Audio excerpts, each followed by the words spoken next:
Hey guys, welcome to my channel. My name is Lungi. If you're new on here, if you're a returning subscriber, welcome home. So on today's video, I'm gonna be telling you guys the reason why I relocated and left my home country all alone, left my kids behind, left my man behind. I am gonna unpack in just a second.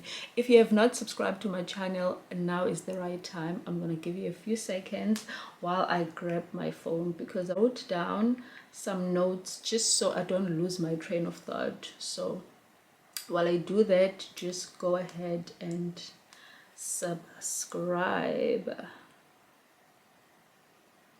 Okay, so if you didn't know this, I recently relocated to the United Kingdom alone. I left my three kids. One is 17, one is 4, and one is 2. And I left them with their dad.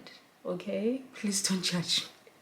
I'm going to unpack the reasons why I had to leave them behind. And yes, they're going to be joining me soon because we cannot do like a long distance relationship over here or long distance parenting. Okay, so let me unlock the reasons why I had to leave all of them behind and come here on my own. So first of all, my 17-year-old lives with his dad, which is different from the father of my youngest 2 kids.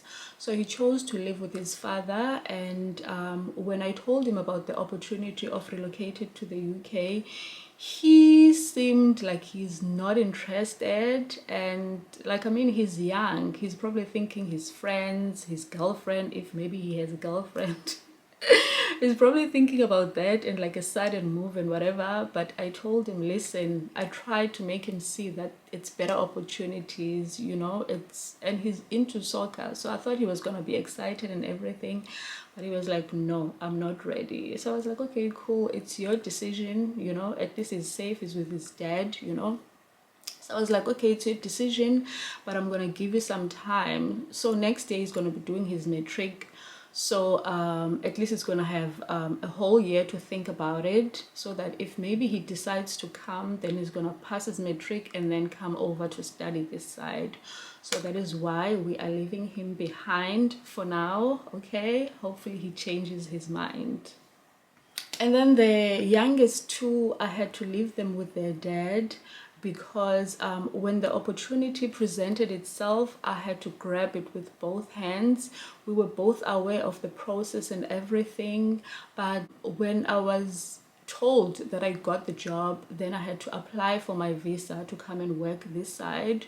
So after I applied, then it was granted, and right after it was granted, then I had like only a month to get myself into the UK. Well, unfortunately, a month is not enough for everyone to just up and leave. Number one, it's very expensive. My flight ticket was about 12,000 rand, and like just all the documentation. If you had to relocate before, or somebody that had relocated, it's just not an easy process, financially very straining. So that's one of the reasons why they couldn't come with me immediately, but they are gonna come and join me soon by the special grace of God. So as I have mentioned, after I got my visa, or after my visa was approved, then I had like about 30 days to get my things together and move over. So my partner and the kids couldn't come with me because they have to apply under me, because I'm the one that got a job. So they have to come and join me as my dependents, and that is a process as well. And as I have mentioned, I didn't have all the time to wait while he processes his own application and the kids application. So as soon as that is sorted, hopefully soon enough, they're gonna be coming over to join me. Plus he also had like some other things to take care of, sell some stuff, sort out some businesses and everything. So yeah, he is busy sorting that out and taking care of everything else. And then once that's done, then they're gonna make their way over here to come and join me. I pray, you guys, that I don't spend Christmas alone without my kids, and I don't spend my birthday alone. It would be a very sad birthday, you know. December is a sad month for me anyways, because my mother passed away in December, but I try to like not dwell on that. But if I had to spend my birthday on my own, it would bring so much darkness into my life. I just don't wish that upon myself. I am hoping that by that time my family is here with me. Please pray for me, you guys. The main reason why I moved, you could have figured out by now, it's because I got a job here and I had to come over immediately, you know. They couldn't wait for me. I had to like just wrap up and bring myself over. So that's the main reason I got a job here, and better opportunities, man, and just an opportunity to be in a different country, because I've never left South Africa ever since I was born. I'm in my 30s now. I've never ever traveled out of South Africa. And to be honest with you, it's not like it's something that I've always wanted. I will not say I've always wanted to travel out of South Africa until I met the father of my children. He has traveled quite a bit. He loves traveling. He's been like in different countries, and he's always told me like, listen, we need to travel. And I was like, ah, you know. And then he would always be like, you South Africans, he's Nigerian, so he would be like, you people don't like to travel, you people don't like to travel, and your passport enables you to travel into so many countries without even visa. Then like I started thinking about like maybe in the future. Then I started going on Google to see like countries that I could go to without a visa and whatever. But yeah, like he is the person that put me to this traveling thing. I never ever in my wildest dreams thought that I would be in a different country, not to even mention all by myself. Okay, when I told my sister about this, she was so shocked. And more than shocked, she was so nervous, like, oh my God, who do you know there? I am so scared, this and that. But like, I'm just that person that is very like, I'm very brave, you guys. And I feel like I'm very street smart as well. And that like, it helps a lot in life to be street smart, to be here. Okay, so I've always been here. So I was not scared of like, oh my God, I could get lost. Oh my God, this could happen to me, you know. I was not thinking of all those things. So when I told her, she was like, oh my God. She was scared before she was like, okay, I'm very happy for you. So I just told her, listen, all I need from you is just like you to pray for me and you to be happy for me. And finally she got her head around it. And then she was like, okay, you know what? Go for it. And if you need me for anything, I will be here and everything. So yeah, we are here, guys. So is it forever, or I will go back to South Africa? Yes, for sure I will go back to South Africa. It's my country. I've got family there. My sister, my brothers are there. And yes, I will definitely go back to South Africa. But for now, let's work and make a lot of money. And perhaps like by the time I'm going back to South Africa, I would have enough so that I could, you know, open up a few businesses here and there and create generational wealth for my kids, you know. So yeah, I will definitely be going back to South Africa, but not anytime soon. Maybe like around 5 years, 6 years from now. I am very grateful, you guys, for this opportunity of being here. As I have said before, I never thought, like even in my wildest dreams, that I would leave South Africa to go to a country that's gonna afford me a better life for myself, for my family, and for my children.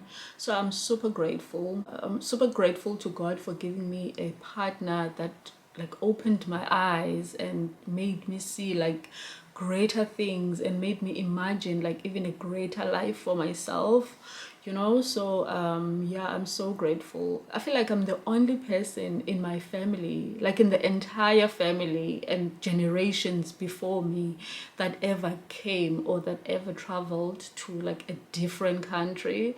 So it's a generational thing, you guys. Like it's big. It's so big. When I told my little brother, he was like, oh my god, Lungi, this is so big, this is big. Like he understood the opportunities and everything. He's the one person that got it immediately when I told him about the news. He's the one person that was like, oh my god, sis, this is so big, I am so happy for you. And like I was so grateful, I am so grateful for this opportunity. Very, very grateful. May God just bless this wonderful man that is doing all these great things for me and for his children. That's that. I am still here alone. Guys, if there's one thing I'm going to tell you out of this experience, like I know I've not been here for long, but if there's one thing I'm going to tell you, or if there's one thing you need to take out of this, is that like in every situation, any part of your journey that you're going through, just ask God to like lead you and protect you and direct you, and he will. Because I feel like everything of mine is just going smooth. I got here, got a nice place to stay, good people to live with, like no stress, everything just went like smoothly and everything. And I'm very grateful to God, because I feel like throughout this journey he's been holding my hand, and like I'm very, very grateful, super, super grateful to God, you guys. Like I don't even know how to like express my gratitude. But yeah, so I've been getting a lot of like messages like, oh my god, Lungi, how are you coping, how are the kids, you must be missing them, even from my family that is here, like my men's sisters and mom. Like when she calls me and whatever, they're always like, how are the kids, how are you coping, you must be missing them. Yes, I miss them, don't get that wrong, I miss them so much. But it's such a relief to know that I've left them with a person that like loves them dearly, a person that is very close and attentive to them. He cooks for them, he takes them out, like he is very hands-on. He changes diapers, he is such a great guy, you guys. He is such an amazing father, and like it makes the whole thing like very easy for me. I call them every morning, even though the time difference is like a bit challenging, but I try to call them every morning before Nathan goes to school. And like throughout the day, if he's not home, then I call the nanny. Then like I don't feel like I am without them, because anytime I feel like calling them, I call them and I can see them on video and they are happy, they are not crying. So that part has been like very easy. And like once again, I'm grateful to the man that I have in my life. He is very supportive. He's just a godsend, you guys. Let me just put it that way. He's just a godsend. So yeah, you guys, we have come to the end of this little life update. I hope you enjoyed it. And these cute pajamas I got from Primark, I love, love, love them. So yeah, I hope you enjoyed it. If there's anything you want to know, just let me know in the comment section and I will gladly answer you. Okay, otherwise I will see you guys on the next one.